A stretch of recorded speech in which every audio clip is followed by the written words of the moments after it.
This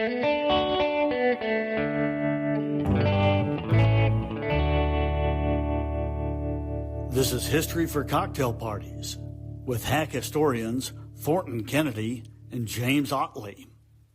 Welcome back to History for Cocktail Parties. I'm your co-host Thornton Kennedy, here with my good buddy James Ottley. How you doing, man? I am great. I have decided that as we round the corner and get halfway through the locks, I am enjoying a rum and Coke with Panama rum. Nicely done. I had to search high and low for the real thing. You know, I couldn't find it. So James had initially proposed this very interesting Panamanian drink. Now I can't remember the name. I can't remember the name of it either, but I immediately dismissed it. So now we have our drinks. We are going to get caught up. But before we get started, I want to say a word about our sponsors. Play. Business is serious, but who wants serious, stodgy marketing? Check out our friends at Play, a full-service advertising agency. They're deep in the mix with AI and digital know-how, driving more people to your door. And whether it's IRL in real life or virtual, Play ensures the right people find you and buy what you're selling. See their many case studies at goplaydesign.com. That's goplaydesign.com. And start growing your business today. Indeed. We appreciate it. Yeah, honestly, thank you to the guys at Play. We really appreciate their support. We couldn't do this without them. So here's where we are. And I know everyone listening has already listened to episode 1, 2, and 3. But for our purposes... And 4. That's right. Thank you, James. You're welcome. We are on episode 5, just for the record. We can clean that up in post. Perfect. The French took on the Panama Canal. Count Ferdinand de Lesseps led the charge.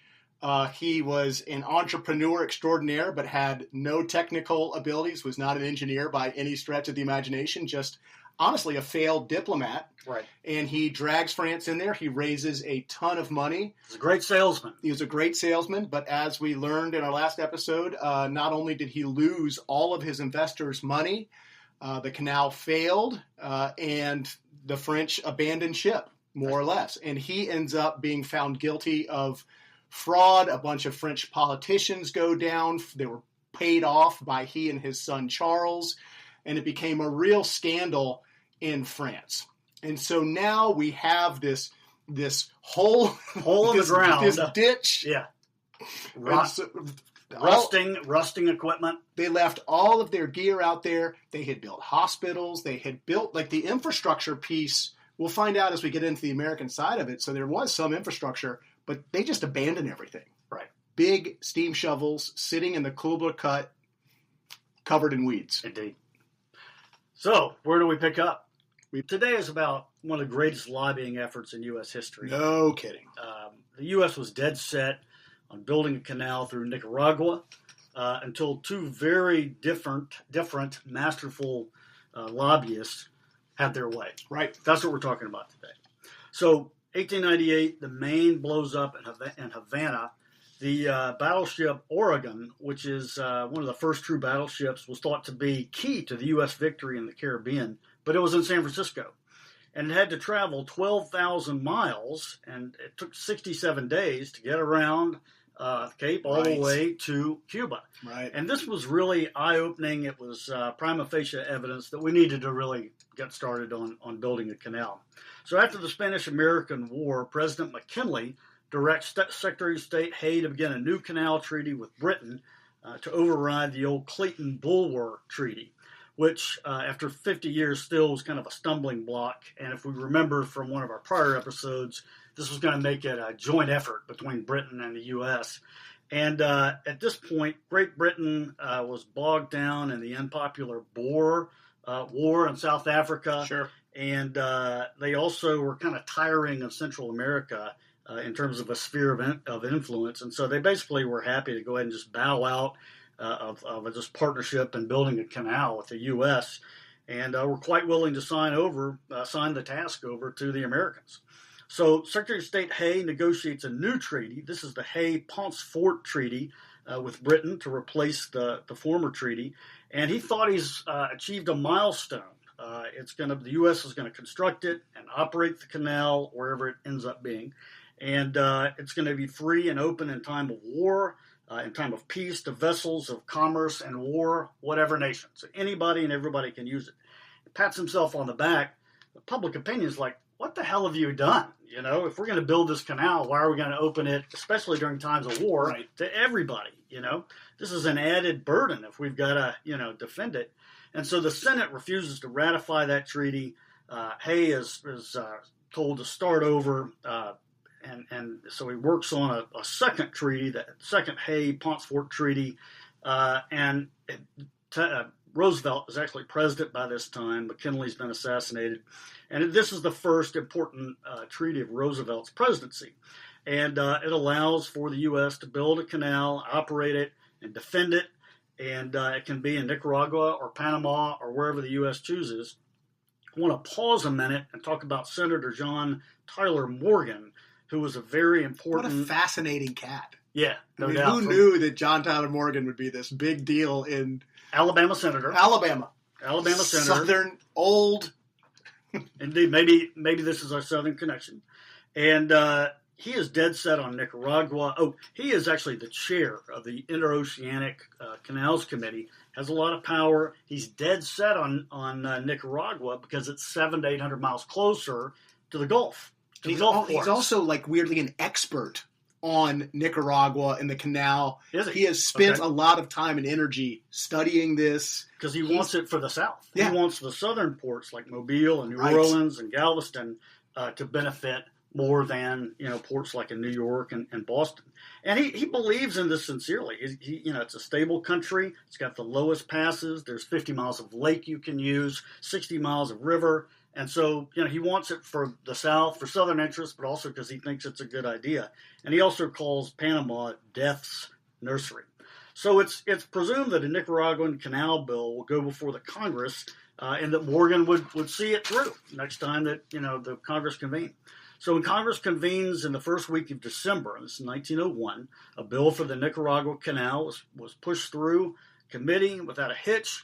And on January 9th, 1902, the House votes 308 to 2 to proceed with the Nicaraguan canal. Wow. I mean, by the start of 1902, not a single politician of any importance had, declared himself in favor of Panama. Everybody is unanimous support. The U.S. was building a Nicaragua canal.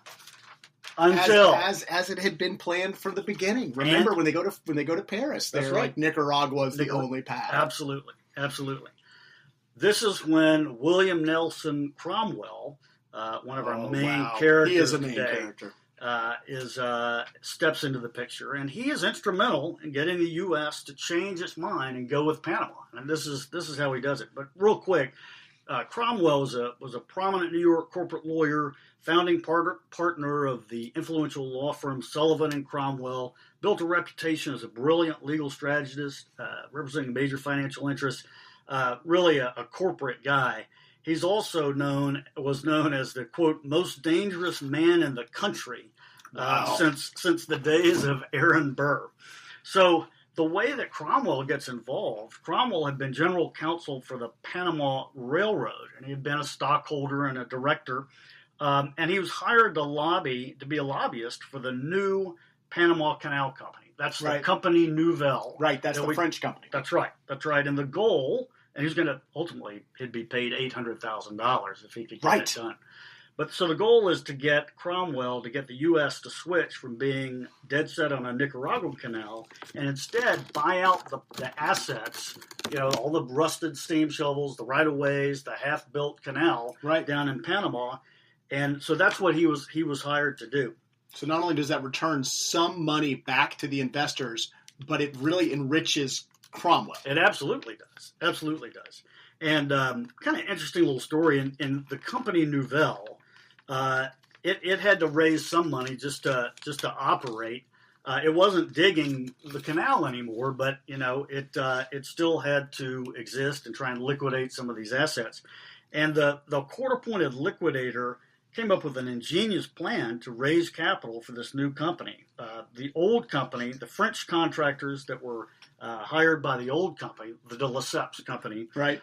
were given the choice. They could either invest in the new company or face prosecution for fraud and breach of contract. And so there was obviously a rush to buy stock for the company Nouvelle. And that's how most of the money was raised. This is basically through extortion and a blackmail plan. And they were called the penalty stockholders. And Gustav Eiffel was a penalty stockholder. Our friend, who we're going to talk about again, Bunau-Varilla, was a penalty stockholder. And anyway, so that's how they got money to operate and hire Cromwell and try and unload these assets on the U.S. So Cromwell's first Herculean effort and biggest accomplishment was to get the U.S. There was the establishment of the Isthmian Canal Commission.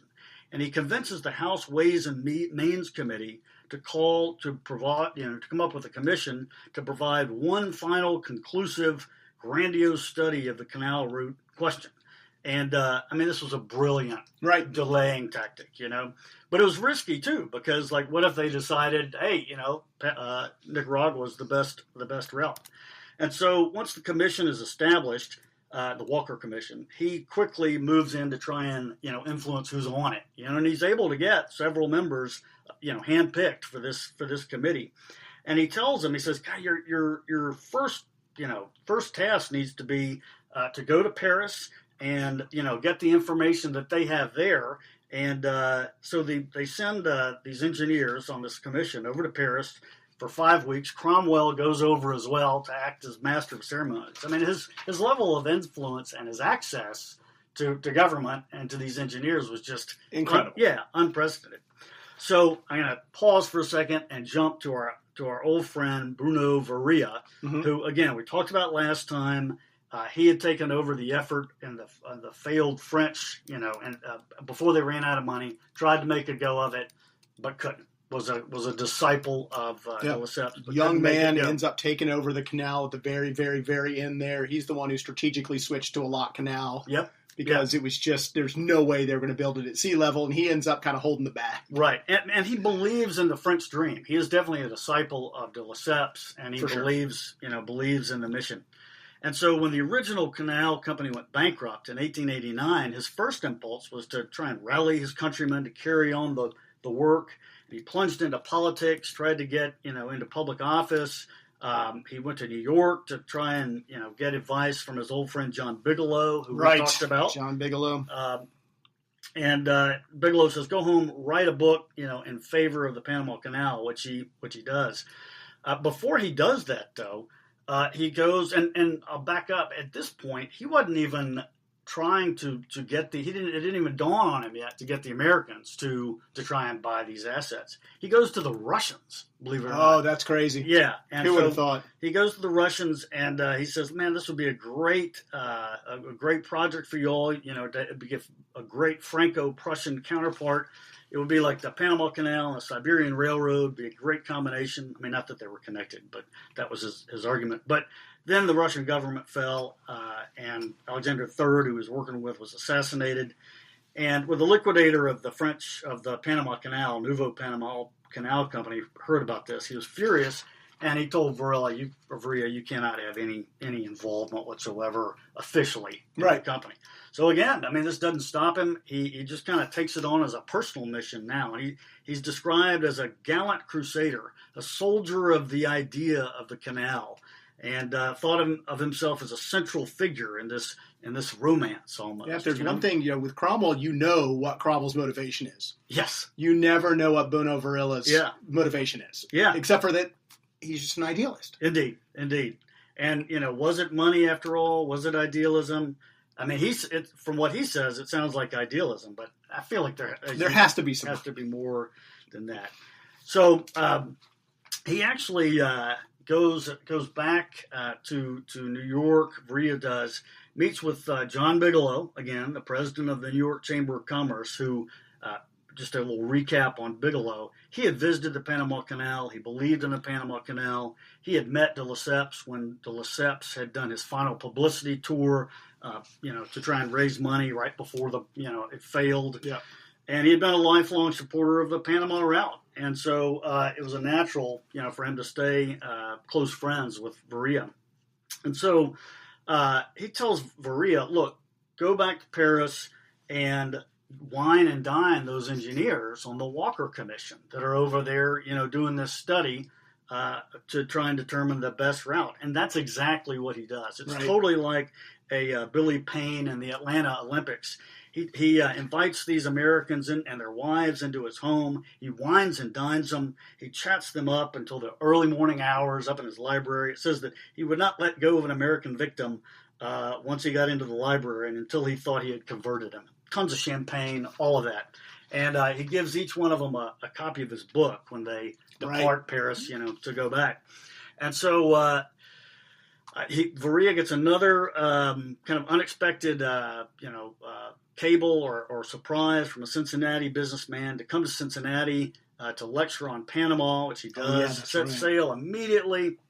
And on the boat, he meets some influential people that are able to get him into the administration. And once he gets there, he speaks in New York and sends a pamphlet on Panama to every single congressman, every governor of every state, 1,000 bank presidents, editors of 4,000 newspapers. I mean, he goes on this one-man kind of lobbying spree, and where he got the money for that, I don't know. From the company Nouveau. Well, I don't think so, because because there were issues with the billing. I mean, he was pulling money out of the company. But I thought after the Russian debacle, he was like not allowed to be. So maybe I think there's some controversy there for sure. But anyway, he gets invited, or John Morgan, again, the Alabama senator who's all for Nicaragua, invites him to his house in D.C. and tries to incite him in an argument. And Varilla gets so mad, he almost slaps Morgan. He says it lifts his hand to strike him, and then he realizes, I see what's going on. He's trying to trap me. Senate hearings before the Morgan Committee began in February of 1902, and the hearings last for about a month, and the Morgan Committee votes 7-4 in favor of Nicaragua. Surprise, surprise. So, at this point, the odds against the Panama route, 100-1. Yeah, there's no way. There's so many times that it's just dead on arrival. Yeah. It's always dead on arrival. Yeah. And then the volcanoes erupt. I mean, just like out of a movie or just, this fluke of history. So, the commission had kind of dismissed seismic action as any kind of serious threat. Earthquakes and volcanoes, they just weren't really deemed to be a big danger. There had been 14 earthquakes along the Nicaragua route by 1844, in 1844 there was an earthquake that did some damage, but the locks were, everything was underground basically, or built into the ground. They weren't worried about it. There are 14 volcanoes in Nicaragua, but only a few had shown any sign of life for like 100 years or so, and so they weren't really worried about that. There was one in Nicaragua that was like a considerable distance from where the canal was going to be. But then, in late April of 1902, in Martinique, which is 1,500 miles away from Nicaragua, Mount Pelée starts rumbling. And on May 8th, 1902, it erupts. And the city of St. Pierre is completely wiped out in 2 minutes. 30,000 people are killed. There was one survivor. He was a prisoner who was locked in a windowless underground jail such an cell. Incredible story. And it was one of the deadliest volcanic eruptions of the 20th century. For Varilla, it is a heaven-sent message, action. He swings into action, and lucky for Varilla, not anybody else, May 20th, Pelée erupted a second time. And there's another volcano on an island just to the south of Martinique that erupts as well. So in a stroke of brilliance, Varilla remembers that there was a postage stamp that Nicaragua had put out a while back, and it had a picture of the volcano Motombo in erupting. This is on its postage stamp. And in his book, got the smoke billowing out of the top. That's right. We should put that on our. No, okay. Absolutely. And he's written in his book that every young nations like to put on their coat of arms what best symbolizes their moral domain or characterizes their native soil. And so he rushes out to every stamp dealer in D.C. and he buys up 90, is able to purchase 90 of these stamps. And he sends one, drops it in the mail. I guess the Postal Service was a little more reliable back then, to every single senator. And on the morning of June 16th, right before the Senate vote, they get this stamp and this letter from him. And a vote is taken, and they vote 42 to 34 in favor of Panama. Crazy. Isn't that nuts? Yeah. So that, just a brilliant stroke of marketing and lobbying. A brilliant stroke of a volcano erupting. Yes. While that decision was being made. Absolutely. And Bunau-Varilla being smart enough to capitalize expose on it. Yeah, absolutely. And to lean into it. Mm-hmm. And ends up changing the course of human history by... And I read somewhere that they actually, the Nicaraguan government denied that it happened. Oh, is that they right? were like, it never happened. And so there were these competing ideas. And then, maybe by that time it almost didn't matter, right? And so President Roosevelt signs the Spooner Act on June 28th, 1902. The Spooner Act did provided for, canal in Panama, but it did allow for a reversal to Nicaragua if an agreement could not be reached with Colombia for the Panama Canal. Ooh, foreshadowing. Indeed. And also at this point, the Company Nouvelle offers to sell the whole project, whole kit and caboodle, right away, railroad, rusted equipment and all, the big ditch, for $40 million. Okay? So negotiations with Colombia had begun well before the passage of the Spooner Act, but they were slow going. Trying to get messages back and forth with Colombia was dreadful. It took like 3 or 4 months sometimes. Just they were very isolated, but they were negotiating. And the primary issue for Colombia was Colombian sovereignty over the canal zone.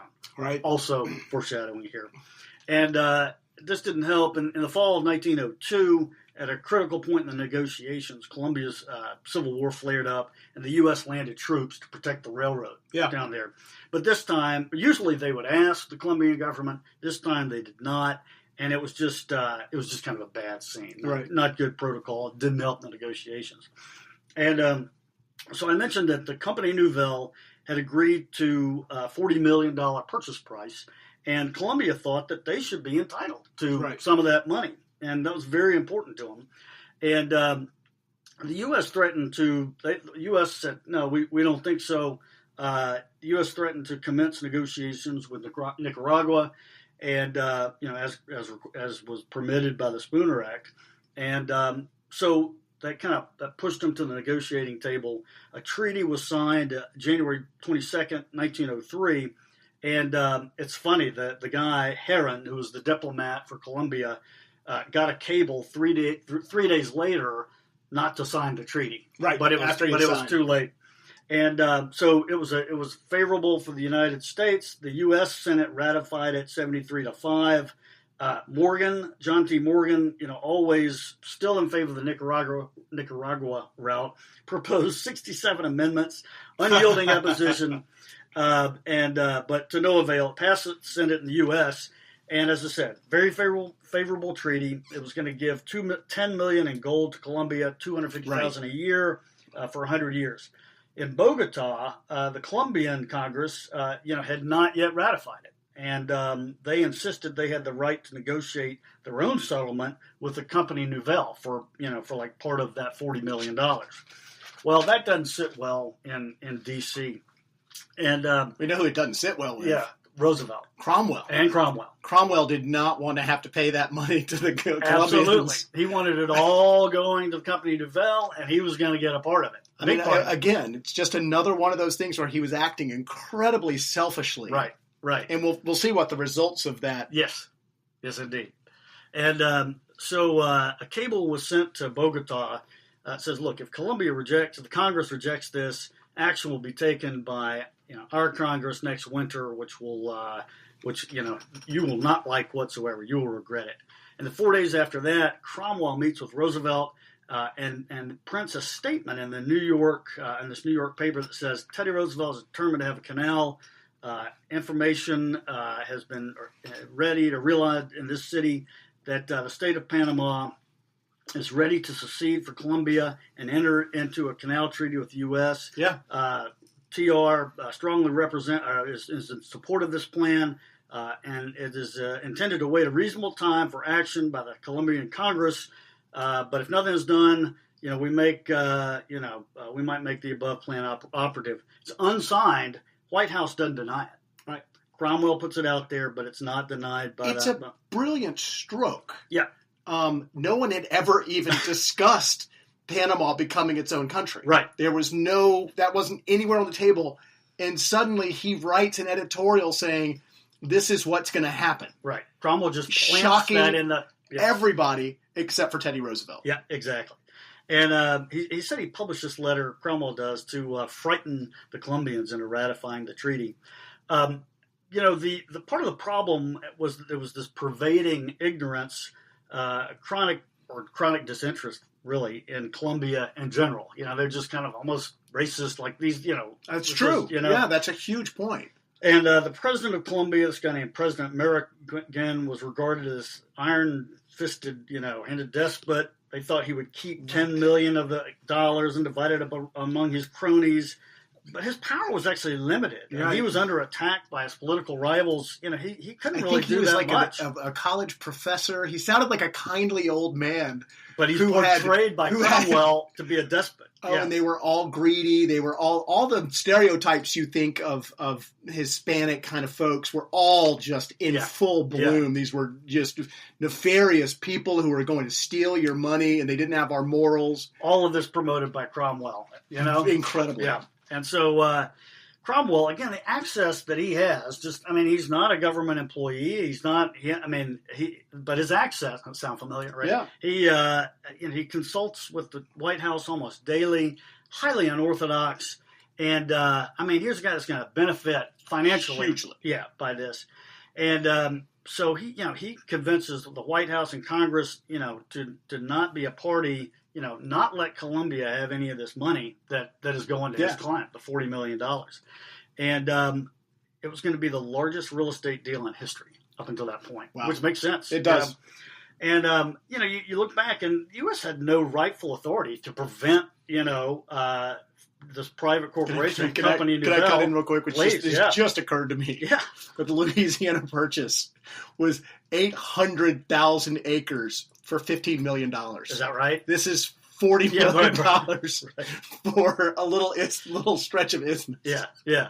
A gouge in the earth. Absolutely. So, to your point on the real estate transaction. Yeah, indeed. And so Colombia said it was willing to ratify for $10 million of the $40 million purchase price. And this wouldn't have cost the U.S. anything. This would have just come out of the It was 40, the same amount of money that the U.S. was in for anyway. One way or the other, right? They just had an agreement with the Colombians that they had to pay them this $10 million. The press mistakenly reports that this $10 million that they wanted was to be an additional payment to the U.S. So there was confusion about that. And the State Department did not do anything to contradict that or could clear up that confusion. And Cromwell was loving it. Absolutely. That's exactly what he was trying to make happen. So, it was everybody thought this widespread impression that Colombia was trying to hold up the U.S., hold up the deal, which wasn't really the case. They just, at all. And so. And what you find out in reading David McCullough's book is that they very much prided themselves on being like America. So they had this really system of approvals by the Senate and by the Congress. So it was debate. Right. It was a ton of debate that was taking place. The president didn't have the power to force it through. Right. He had to negotiate it. And the Americans were framing that as, no, these guys are just being selfish and they're pushing, when they were actually debating the merits of the treaty. Right. Doing what we would have done. What we would have done. What we do. And they were so excited to be exercising that democracy. Yeah. Well, and the result of all that debate was that in August of 1903, the Colombian Senate rejected it was the Hay-Haran Treaty by unanimous vote. And Teddy Roosevelt said, quote, "These contemptible little creatures in Bogota," just like you were talking about these stereotypes that were pervasive at the time. "These contemptible little creatures in Bogota ought to understand how much they are jeopardizing things and imperiling their own future. We may have to give a lesson to those to those jackrabbits. Close quote. Right. You know, that was the attitude. Classic TR. Indeed. And so on August 28th, Roosevelt had settled on three possible alternatives. The first was to proceed to go ahead and construct the canal under the 1846 Bidlack Treaty, right, which we talked about before. So there's an existing treaty that allows them to build through the isthmus. And the language on that was the right of transit across the isthmus of Panama upon any modes of communication that now exist or may hereafter be constructed. Great treaty. So legally, you know, it sounds like they have the right to do that. You could sail a ship through that. So to Thank speak. you. You're well done. Well done. I see yourself patting yourself on the back. Well done. Very proud of myself. Deserved. And so if Colombia objected to it, they would just fight Colombia and build it anyway. Option two was to move in accordance with the Spooner Act and switch to dealing with Nicaragua. And then option number three was delay the work until, quote, something transpires to make Colombia see the light. Close quote. Foreshadowing indeed. What could possibly happen?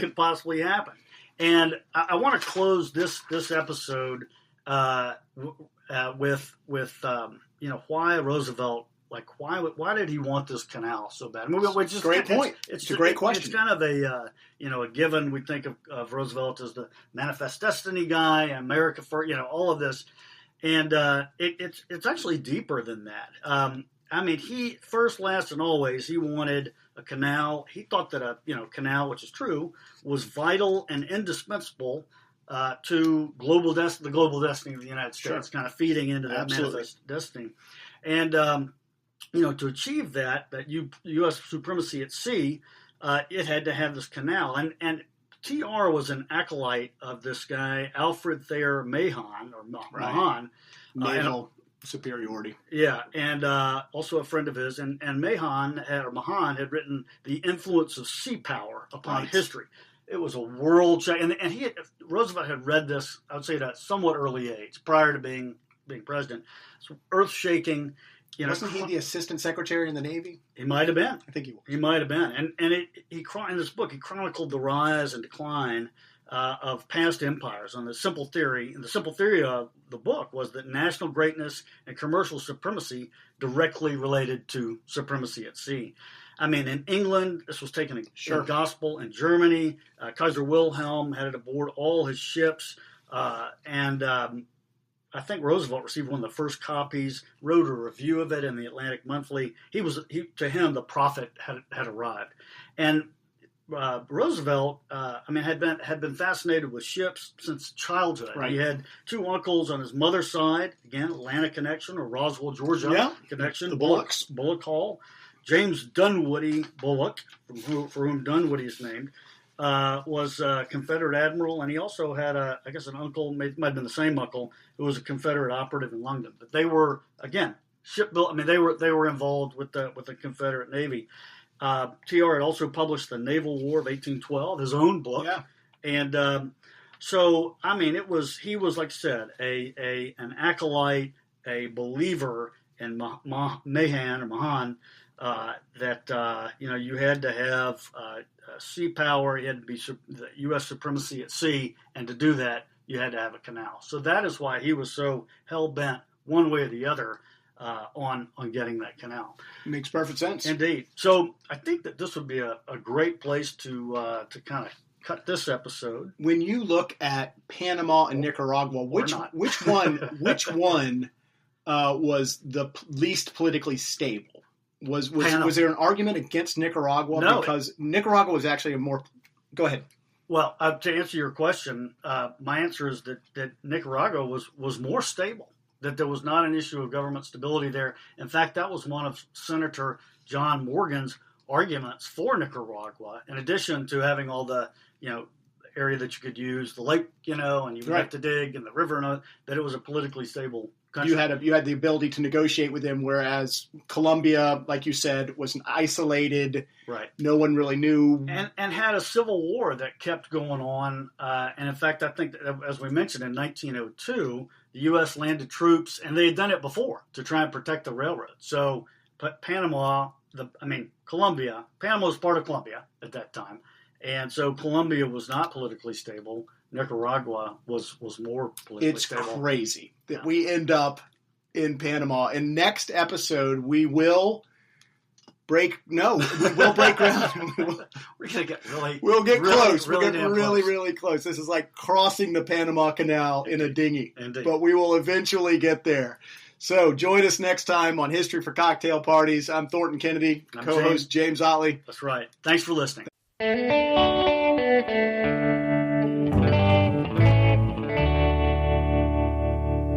This is History for Cocktail Parties with hack historians Thornton Kennedy and James Ottley.